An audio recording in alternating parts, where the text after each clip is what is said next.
नमस्कार दोस्तों, स्वागत है आपका क्रिएचर यूनिवर्स की एक और कहानी में। प्रख्यात एडवेंचरस माउंटेनियर सिजारो चंद्रा ने अपने एडवेंचर्स के ऊपर कई किताबें लिखी थीं, जिनमें से एक एडवेंचर उनके जीवन काल का सबसे खतरनाक अनुभव वाला रहा है। आइए पलटते हैं उनके जीवन काल के डायरियों के कुछ पन्ने और जानते हैं उनके सफ़र के खौफनाक पलों को। 24 दिसंबर 1968, रूस का साइबेरिया प्रांत। पूरी दुनिया से केवल 5 लोगों को चुना गया था जिन्हें साइबेरिया जाकर ग्लोबल वार्मिंग से रिलेटेड गूढ़ असेसमेंट और रिसर्च को तैयार करना था। उन 5 व्यक्तियों में मेरा नाम भी शामिल था। हम पांचों को एक मिलिट्री बेस पर मिलना था। हम में से कोई भी एक दूसरे से पहले कभी नहीं मिला था। जब मुझे हेलीकॉप्टर से बेस तक पहुंचाया गया तो शायद मैं ही सबसे पीछे रह गया था। बाकी 4 जन वहां पहले से ही मौजूद थे। वहां रूस के मार्शल जनरल वोडलास्की मिले। वह मुझे कैंप तक ले गए। जैसे ही मैंने कैंप के अंदर प्रवेश किया, मैं हतप्रभ रह गया। वह कोई कैंप नहीं, मानो किसी आलीशान बंगले का हॉल हो, जहां कई आर्मी अफसर अपने हाथों में ड्रिंक लिए एक दूसरे से बात कर रहे थे। एडमिरल जनरल ने मुझे हॉल के एक कोने में ले गए, जहां पहले से ही मौजूद एक सुंदर महिला अपने सामान के साथ हाजिर थीं। मैंने उनकी तरफ हाथ बढ़ाते हुए कहा, हेलो, मेरा नाम सिजारो है, मैं भारत से हूँ। उन्होंने अपने सामान को वहीं छोड़ मुझसे हाथ मिलाते हुए कहा, हेलो मिस्टर सिजारो, मैं सारा लॉरेंस, यूनाइटेड स्टेट्स। उनके हाथ बड़े सख्त मालूम हुए। वह वापस अपने सामान की पैकिंग करने लगी। तभी अचानक उनके बैकपैक में से एक बॉक्स गिरा, जिसमें मौजूद कैंची, छुरी, चाकू व सिरंज बिखर पड़े। मैंने उन्हें समेटने में उनकी मदद की। तो आप डॉक्टर हैं? मैंने पूछा। उन्होंने तिरछी नज़रों से मेरी ओर देखा और फिर जवाब देते हुए कहा, doctor, mountaineer, 2 times Olympic gold medalist at gymnast, life coach, career counsellor and motivational speaker. इतना कह उन्होंने अपना सामान समेटा और वहाँ से चली गईं। मेरा मुंह फटा रह गया। 1 घंटे बाद हमें हमारा टास्क समझाया गया और मैं बाकी साथियों से भी मिला, जिसमें से एक कुक था जिसका नाम था साइमन फैसबंडर। वह महज 25 साल का नौजवान युवक था, मगर उसे बर्फीले इलाकों में रहने की आदत थी। चौथा व्यक्ति ब्राज़ील से था, नाम था पोलो। वह मछलियां पकड़ने वाला एक मछुआरा था। न जाने इसे इस मिशन के लिए क्यों चुना गया था। और 5वां व्यक्ति था ब्रायन ग्रिल्स। उसे किसी भी मुश्किल प्राकृतिक विपदाओं से बचने का एक लंबा अनुभव था। हम में से यदि कोई उन खतरनाक बर्फीले इलाकों में से जाने का सामर्थ्य रखता था तो वह केवल यही था। हमें बर्फीले इलाके के सबसे बेहद जगह में पहुंचा दिया गया। इसके आगे हेलीकॉप्टर नहीं जा सकता था, अतः इसके आगे का सफ़र हम पांचों को ही तय करना था। वह हेलीकॉप्टर हमें वहीं छोड़ वापस चला गया। हमारे पास हमारी कोर टीम से कम्युनिकेट करने के लिए वॉकी टॉकी दिए गए थे और हमारे एंटी विंटर सूट में भी कैमरा लगाया गया था, ताकि हर पल की इन्फॉर्मेशन हमारी कोर टीम तक पहुंचती रहे। चारों तरफ बर्फ की सफ़ेद चादर पसरी पड़ी थी। आगे बर्फीला समंदर तो पीछे बर्फीला जंगल।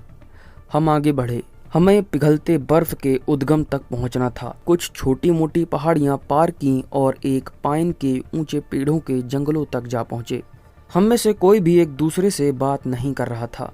मैंने सबसे आगे चल रहे ब्रायन ग्रिल्स से पूछा, मिस्टर ग्रिल्स, आपको तो इन सब की आदत ही हो गई होगी। उन्होंने मेरी ओर देखते हुए कहा, हमारा तो यह रूटीन वर्क होता है मिस्टर सिजारो। डिस्कवरी के लिए आए दिनों ऐसी ही मुश्किल परिस्थितियों में शूट करना पड़ता है। तभी उसने हमें रुकने के लिए कहा। उसने पैरों के नीचे की ज़मीन जांची, ऊपर से बर्फ़ की परत हटाई तो कोई मल मालूम हुआ। यह पोलर बियर का मल है और ताज़ा है। उसने उसे सूंघते हुए कहा, वह ज़रूर आसपास है। हम सभी ने अपनी अपनी पिस्तौल निकाल ली और आगे बढ़े। हम फूंक फूंक कर कदम बढ़ा रहे थे। उन लंबे पाइन के वृक्षों को सफ़ेद चादर ने ढक रखा था। जंगल तो काफ़ी दूर मालूम पड़ता है।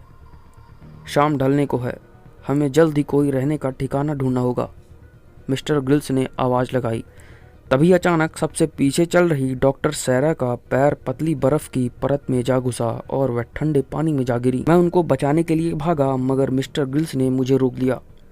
रुको, तुम भी गिर सकते हो। उसी समय एक दहाड़ सुनाई दी। और वहाँ पोलर बियर भी आधमका। वह लगातार यहीं की ओर आ रहा था। तभी मैंने ज़्यादा समय ना गंवाते हुए अपने बैकपैक में से एक रोप वायर निकाली और उनकी तरफ फेंकी। उन्होंने तुरंत उस रोप को पकड़ बाहर निकल आईं। हम सब भागे। वह पोलर बियर भी हमारा पीछा कर रहा था। तभी कुक साइमन ने रिवॉल्वर निकाल ली, लेकिन तुरंत ऊपर से आदेश आया कि जब तक जान खतरे में ना हो, बर्फीले इलाके में मौजूद किसी भी जानवर पर हम गोली नहीं चला सकते। उस वक्त वह पोलर बियर हमारे बहुत करीब पहुंच चुका था। हम पूरी हिम्मत के साथ भाग रहे थे। न जाने वह पिस्तौल हमें क्यों दी गई है। तभी अचानक उस प्राणी का ध्यान दूसरी ओर गया। उसने पानी में छलांग लगाई और एक बड़ी सील को जबड़े में दबाकर बाहर ले आया। आखिरकार हमारी जान बच पाई। काफ़ी शाम ढल चुकी थी, अंधेरा होने को था और हम पाइन फॉरेस्ट के बीचों बीच थे। हमें यहीं कैंप लगाना चाहिए, ब्राज़ीलियन मछुआरे पोलो ने कहा। अब तक के सफ़र में वह चुप ही रहा था। थोड़ा वातावरण में और कोहरा हो जाने दो ताकि हमारी कैंप फायर का धुआं उसमें जा मिले। जैसे ही कोहरा घना होता गया, हमने आग जलाई, कैंप लगाया और जो भी खाना ले आए थे उसे गर्म कर खाने की कोशिश करने लगे। कुछ खाना तो ठंड की वजह से जम चुका था। पोलो ने अपना पेशा दिखाया और जमी हुई झील से 2 मछलियां पकड़ कर ले आया। यंग कुक माइकल ने उसे पकाया और हमने बड़े मज़े से उस रात पार्टी की। हम सभी को एक एक बोतल वाइन दी गई थी ताकि इस ठंड को हम झेल सकें। खैर, दिन भर भागदौड़ के बाद हम अपने अपने कैंप में जाकर सो गए। कुछ देर बाद मेरी नींद खुली तो रात के 2 बज चुके थे। कैंप फायर भी बुझ चुकी थी। चारों तरफ अंधेरा था। एक टॉर्च लिए मैं लघुशंका के लिए थोड़ा दूर निकल आया था। आधे चांद की रोशनी धुंधले कोहरे में समा जा रही थी। जैसे ही मैं वापस मुड़ने को हुआ, अचानक झाड़ियों में कोई आहट सुनाई दी। मैंने ध्यान से देखा तो वह पाइन के पेड़ के नीचे एक बड़ी आकृति दिखाई दी। उस समय उस पर टॉर्च जलाकर देखने की हिम्मत मुझ में ना हुई। मैंने आंखें बड़ी कर ध्यान से उस आकृति को देखना चाहा, मगर कोहरा घना होने के कारण मुझे कुछ दिखाई नहीं पड़ा। मैं और ज़्यादा जोखिम नहीं ले सकता था, इसलिए मैं वापस कैंप में आकर सो गया। सुबह हुई तो मैंने सोचा पिछली रात की घटना सभी को बताऊं, मगर मैंने नहीं बताई। हम आगे बढ़े। कुछ दूर पहुंचते ही रेडियो फ्रीक्वेंसी ने काम करना बंद कर दिया। हमारे कैमरे और वॉकी टॉकीज बंद हो चुके थे, मगर हमें अपना मिशन खत्म करके ही वापस आना था।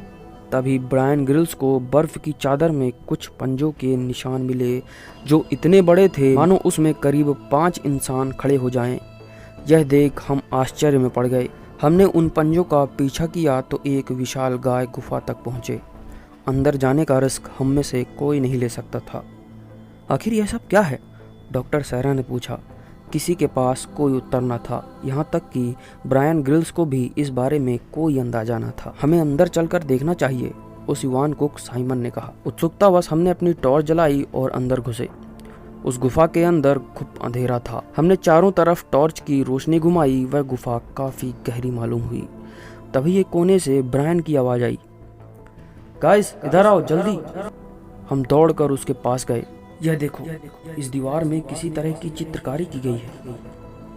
सारा उस पेंटिंग की फोटो अपने कैमरे में कैद कर रही थी। यह पेंटिंग तो सालों साल पुरानी प्रतीत होती है, पोलो ने कहा। हजारों साल पहले के मनुष्य इस तरह की चित्रकारी गुफा में उकेरा करते थे। जब मैंने उस चित्रकला को ध्यान से देखा तो उसमें कोई मानव आकृति का प्राणी था जो पर्वत को उठा रहा था, और उस पर्वत की चोटी पर कोई अन्य मनुष्य बैठा हुआ था और उसके बगल में एक त्रिशूल भी गड़ा हुआ था। मैं तुरंत समझ गया। मैंने अपने मित्रों को समझाते हुए कहा, दोस्तों यह तो हिंदू मिथोलॉजी के गॉड शिवा हैं। दूसरी पेंटिंग में उस बड़े भारी बंदर रूपी मानव का एक क्लियर चित्र दिखाई दिया, जो उस पर्वत को अपने दोनों हाथों में से अपने कंधों में उठाए हुए था। उसके अगली पेंटिंग में भगवान शिव उस मानव को आशीर्वाद दे रहे हैं। यह सब देख सारा घबरा रही थी। बोली, दोस्तों मुझे लगता हमें यहाँ से चलना चाहिए। तभी एक जोरदार दहाड़ सुनाई दी और नीचे धरती कंपन होने लगी। सारा के हाथ से वह टॉर्च और कैमरा गिर गया, जो फिसल कर खाई में जा गिरा। हम तुरंत वहाँ से भागे।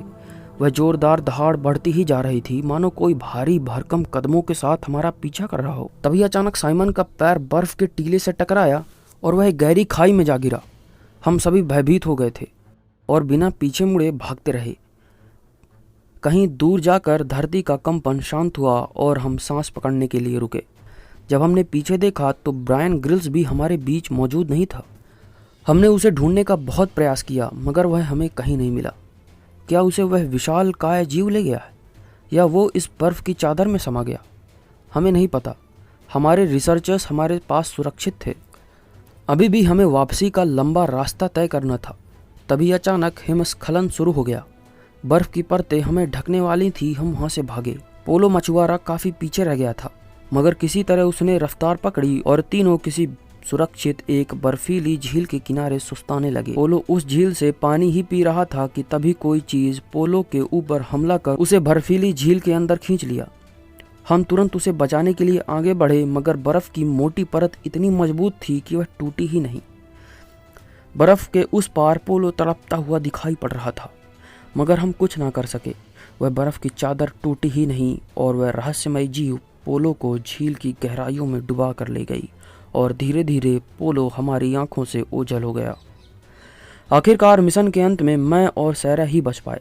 हमारा मिशन तो कामयाब रहा मगर हमने अपने 3 काबिल दोस्त भी खो दिए थे। वापस लौटकर जब हमने अपनी कहानी पूरी दुनिया को बताई तो किसी ने भी हम पर विश्वास नहीं किया।